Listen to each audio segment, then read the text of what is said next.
Hey, it's Matt O'Leary, and I've got a special guest here for a review of the new album by the Lemon Twigs. This is their fifth album called A Dream Is All We Know.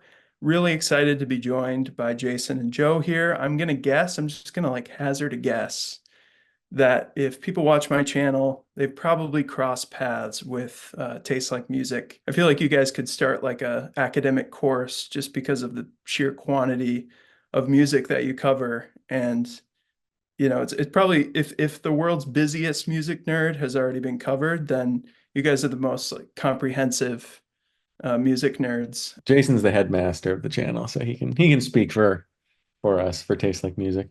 All right. Well, we started as three friends. Well, it started as just me. I started the channel in 2018, ranking albums of different artists. And then when the pandemic hit, I was joined by two of my friends, Joe, who is here on the screen, and our friend Kramzer, who left the channel in December, but we carry on without him. But basically, we review albums, we do full discography deep dive rankings, we do tier lists and song reactions and all kinds of stuff. So just whatever's happening. We have a Patreon, so people are voting on what we're covering sometimes and all kinds of fun stuff. But yeah, usually 3, 4, 5 videos a week. So lots of content. We'll be doing a ranking of the Lemon Twigs albums on Taste Like Music's channel. So this one will be a review, and then we'll also have a ranking coming up soon of the Lemon Twigs albums. I am a super huge Lemon Twigs fan. I really have been since I heard the band. 2016's Do Hollywood. I remember exactly where I was. I was walking on campus, heard that album for the first time, and I feel like there are quite a bit of imitators in this space of sunshine pop, of British invasion style 60s, early 70s kind of stuff. But the Lemon Twigs struck me right away as having a lot of melodic talent, harmonic talent, just a lot of depth to their songwriting. I think for me, having kind of a choral background, it was just really rich, especially vocally, but with really all the harmony and melody. So I've been following the band pretty closely since then, and have kind of watched their career progress to this point. They went from working with Jonathan Rado on Do Hollywood, really took on a lot of his production influences on that album, I would say. But if you listen to an unofficial release they did before that album, it really does carry a lot of those same kind of psychedelic, weirdo, horny synth sounds that that album carried. And then they moved on from that to Go to School, which was a more ambitious concept album. From there, went to a more straightforward, kind of punchy songs for the general public, maybe a little glam rock in there. And then their fourth album, it took a while. They were in the pandemic times. I think it just took a while to organize, but they put out probably their most mature album to date, which is Everything Harmony. This really masterclass in Baroque pop, very orchestral. I felt like really leaned into Brian's creative direction, especially in his kind of songwriting style. But Michael did an excellent job of following that. And now I would say that this album, if I had to summarize it, probably their Sunshine Pop album. It's probably their most straight ahead British invasion kind of sound. Beach Boys, the Beatles are definitely in there strongly, but a bunch of other, classics from that time period. So Joe, what's your experience been like so far with the album? Well, this one, I think in some ways it follows Everything Harmony in that it's a little more straightforward. Like I keep expecting sort of that weird undercurrent that you saw on Do Hollywood and Go to School, which is about a monkey that goes to school. Like it's a very ridiculous concept. Songs to the General Public had a straightforward sound, but it also had like that weird kind of juvenile, sometimes lyrics and like that spirit. And Everything Harmony kind of did away with that and went pretty straightforward. And on this album, A Dream Is All We Know, it kind of follows that same path. You don't get as much of that, what I consider the Lemon Twigs DNA, which is that kind of weirdness. it is very much to me like spot the 60s influence to the point where I actually forgot I was listening to the Lemon Twigs right around like How Can I Love You More or How Can I Love Her More is so like Brian Wilson. And you have songs like My Golden Years and The Dream Is All We Know, which is really like Beatlesy, maybe like Via the Raspberries. How Can I Love Her More has that theremin part. It's just so I don't want to say like too into the influences, but it almost takes you back a little bit. Like if you and I are not wise, like that jangle and harmonizing is so uncannily Birdsian that it's almost scary how good it sounds and how close they get to that. Jason, what do you think about this whole originality conversation when it comes to the Lemon Well, Twigs? I'm largely on the same page as Joe here, and a lot of the discourse and discussion about the Lemon Twigs online revolves around this idea of originality, and I've seen them called like the Greta Van Fleet of 60s pop kind of thing. And maybe, I don't know. I've said this many times on our channel. I don't care that much about sounding like other bands. I don't think it's necessary for me to enjoy something for something to be like 100% original. So I don't mind hearing influences, even if they sound very, very similar. It doesn't bother me a lot. I think the big difference is that they write really good songs and Greta Van Fleet writes really bad songs. So uh, that that's not really a problem for me.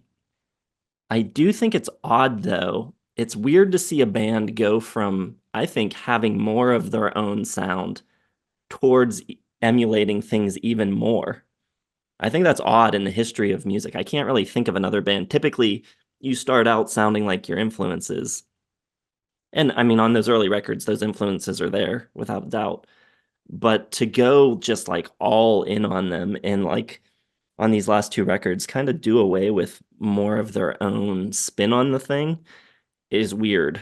We can get into that more in the other video where we're ranking and talking and comparing. But Yeah, I think it's interesting that you guys think of their original Lemon Twig sound, whatever that spark of like originality, being tied to some of the more like juvenile, as you say, aspects of like Go to School, and just sort of the quirkiness, I guess, of those first two records. You see that as like kind of inherently them, whereas I kind of always seen that as just a different era that they're pulling from, and or different influences rather than, I don't really know what is them. To me, this feels like probably the earliest influences just growing up were these type of bands that they're more replicating on this one. So it almost feels like it's like that this is the original Michael and Brian, what's coming through on this record. It feels I, almost like a truer sense of them. I don't doubt like their integrity with it. I believe they love these bands deeply, and this is the type of music I don't think they're like selling themselves out to sound like the Beatles. Like I think entirely this is the music they want to make. It's just odd. It seems that they narrowed their canvas a little bit, or like their palette, right? On the early records, there's like, Beatles, Beach Boys, Rundgren, all the stuff that you still hear, but there was also Foxygen, Of Montreal, MGMT, whatever other newer sounds, and maybe some of that was Rado's influence, but it just came out a little more varied and interesting to me. That said, it sounds like I'm speaking negatively about the newer records, and I'm not really. I think this new record's great. Golden Years rules. I think it's a great song. Michael basically sounding exactly like Carl Wilson on In the Eyes of a Girl is incredible, and the melody on that is just outstanding. That track was co-produced with Sean Ono Lennon. And yeah, I don't know. I think this record sounds great. I think this record sounds even a little better than everything Harmony did, all analog, and I think they mixed it analog as well, and it sounds just really good. And if you like this type of music, which I do a lot, there's no one doing it better. I think it's like top to bottom, really good songs. But like, would I rather listen to a record that has some like glammy, off the wall left turns and some weird humor and stuff like that? Yeah, I think that would make it a little better.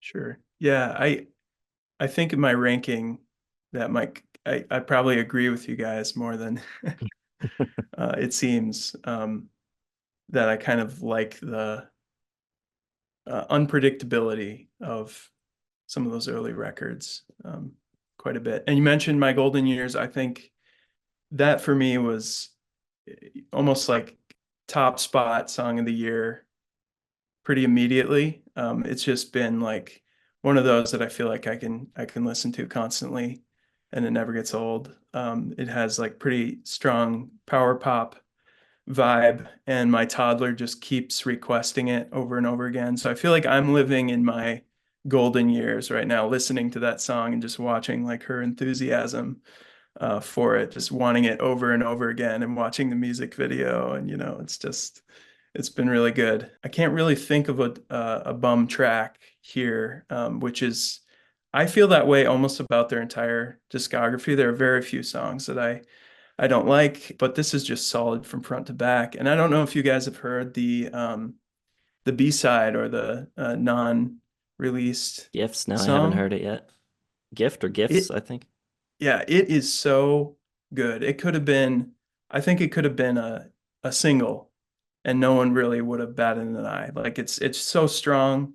I can see how it doesn't fit, and I kind of respect their like integrity in that sense of like keeping it this kind of cohesive sound, because it does stray a little bit from what's here in that sense, but it's just so strong, and so strange, and really Brian at his best as far as his like weird chord progressions and melodies.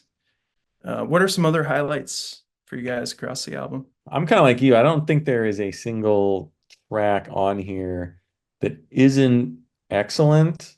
I think it gets a little, it's weird. It gets a little weirder towards the end. Peppermint Roses, I really like that synth part. And then I should have known right from the start, kind of like a more down tempo. Like that one's the influence is a little harder to spot what they're going for. And then Rock On Over and Over, I think is cool. Like it's Beach Boysy, but it's like when they go a little harder edge with like Sunflower. So it's not like they're sticking with one even era of the bands that they're kind of covering, which is cool. And I get like a little bit of Kinks on something like Church Bells, which is cool. And I mean, I just love everything. The Beach Boys ones, the In the Eyes of the Girls, and How Can I Love Her More are just so just ear candy to me. Like I love that sound so much. And you don't hear a lot of bands going for that because I think it's just really hard to pull off because of the genius of Brian Wilson and the harmonies and everything. And they just nail them. Like they hit it so hard and so close that I just listened to them just constantly in the past week or so. And then the singles, like My Golden Years is so perfect that it's a song that I can literally listen to over and over and over and over again. Like you got that little bit of like scratch in his vocals when he kind of gets a little louder, which I wish there was a little bit more of on this album. Like that's kind of maybe what I'm missing. So that track just scratches all the itches for me. Highlights for me, uh, probably pretty much all the singles I think are really strong. I like Church Bells a lot. And If You and I Are Not Wise, that's the Birdsey one, right? Yeah. Peppermint Roses too is really cool. There are a few though, like Sweet Vibration, Ember Days. It's not that I don't like them. I think they're really good. But having heard the record like 4 or 5 times now, it's hard for me to call those to mind. And that's usually not the case with the Lemon Twigs. Usually by now they would be sticking. Right, right. I feel the exact opposite about Sweet Vibration. I heard that song as a live before. There's a Facebook fan group for the band, and someone posted that, and it just immediately stuck with me. There's this like in the verse, the melody's so ridiculous. Like it jumps up to this note that just totally unexpected. I think it's like a ninth or a tenth above like interval. That part is the verse in particular has just been like rattling through my mind for a solid month since I heard that song. And I think I tend to lean a little bit more in the Brian direction generally. His songs tend to stick with me a little bit more. I think just the oddity of some of his choices melodically is really intriguing to me. You mentioned Ember Days as well. It's funny because like that's been a huge highlight for me. I think it goes close to that everything harmony sound for sure, in the folkiness and some of just the guitar chords in there are just so money. And he really leans into that classical sound, which he does really well live. If you've seen them live, you know, he plays a couple songs at the end and he's got that style down. And I hear a lot of those kind of chord shapes moving over, translating to everything harmony, especially, but Ember Days as well. Also love Michael's songs, and I think something that'll probably come up in the ranking, but it stays true on this record is Michael, I feel like, has matured as a songwriter quite a bit. Granted, he was like 15 when Do Hollywood came out. So, you know, like none of us were doing anything like that at 15. I wouldn't think, unless Joe, you have some, you know, What I'll say something about in the archives. actually on this topic, I think I agree. I think Michael has matured a lot as a writer, but I think part of maybe what Joe and I are talking about is that Michael has moved closer to Brian's style of writing. And so the records don't have the same kind of like tension and pull between like these beautiful, well-constructed pop songs. And the Michael's early stuff was kind of angsty and strange, and that's gone now. It's more like it's almost like one person writing everything. I can see that because you listen to Do Hollywood or something, and there are a lot of those tracks that Michael just has. Even songs for the general public, I think of like Hell on Wheels and stuff, just these way over the top vocal performances that are so different than what Brian does. And now he's really everything harmony, leaning into Brian's style. And now in this one again, kind of conforming to that, I guess. But I also feel like it feels authentically him as well, to me, and just the overall quality of the writing is so strong that I'm really into it. So I mean, it sounds like for the most part we think this is a super solid record. Maybe there are a couple things for you guys that you're just wishing something comes back from maybe the older days of the Twigs, and you're trying to figure out exactly what that is. And it sounds like a lot of it is the personality, maybe the angst, the edge. It's a weird position to be in, to love a record as much as I love this one and still feel slightly disappointed in it. And that I think speaks to the quality of their other stuff. Like they're a band in my mind that should be churning out 5-star records, and this is that much short. So I don't know how you rank things or rate things on your channel, but we do the star system over on Taste Like Music, and this is 4.5 for me. Like I said, there isn't really a down track on it. I don't think it's going to be at the top of my Twigs list, but I definitely put it somewhere between 9 and 10 because I just can't think of. I think if this was another band who just came on the scene with this, and it was new and it was fresh and it was like, whoa, look at these guys, then I'd be like, this is a 10. I love this album so much. But because like, you know, you get so accustomed to a certain level of quality and stuff, it like changes your perception of things a little bit. But I absolutely love this album. It's been on repeat. I think it's perfect, like going into the summer. My family's, you know, really into the band, like my kid, my wife. So that's nice. It's something we share. And I feel like, you know, I could just throw this on in the car. It's 35 minutes, so it's pretty digestible. I do think, for as much as, you know, I like the idea of leaving off a song that maybe doesn't fit exactly with the sound palette, I think they should have included it because it's a really strong song. More people would have heard it.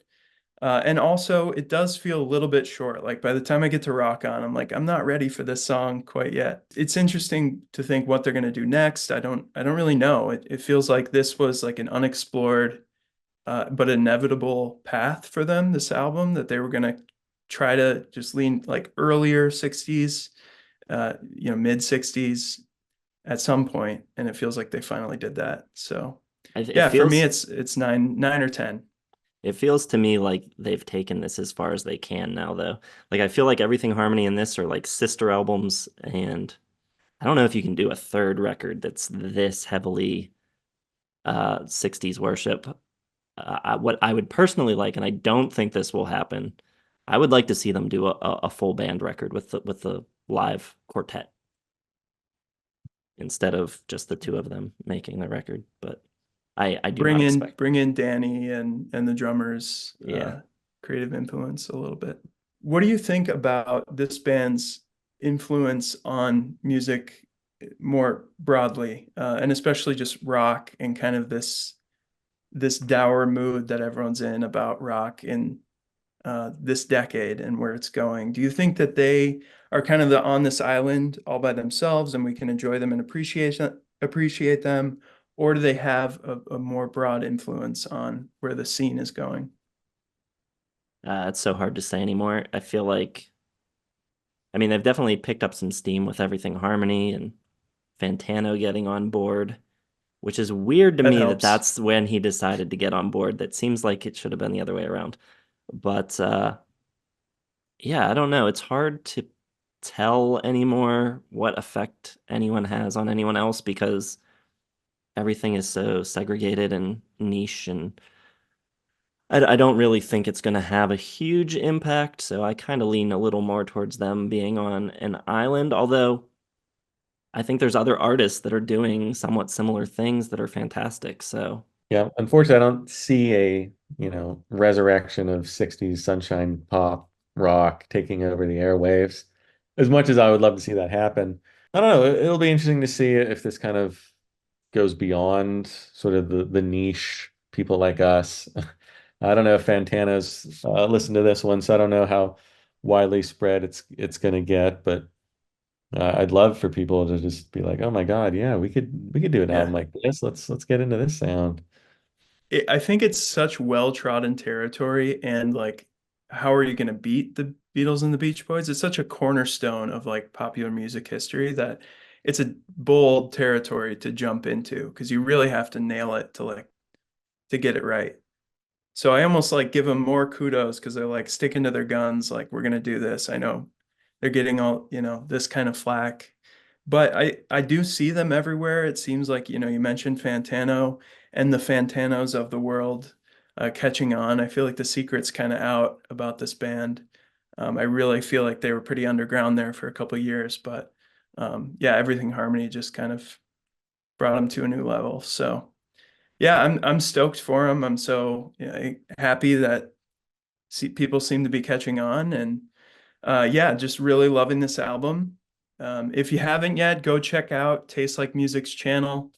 I can't recommend it enough. You guys do a great job. Like I thank you. said, enjoying the tier list Tuesdays. That's like my Tuesday routine. Get that in. So definitely recommend that. Thanks for having us, and go watch the video on our channel now because we'll probably drop them around the same time. We'll figure that out. Yeah. Thanks, guys. Thank you so much for watching. Thank you.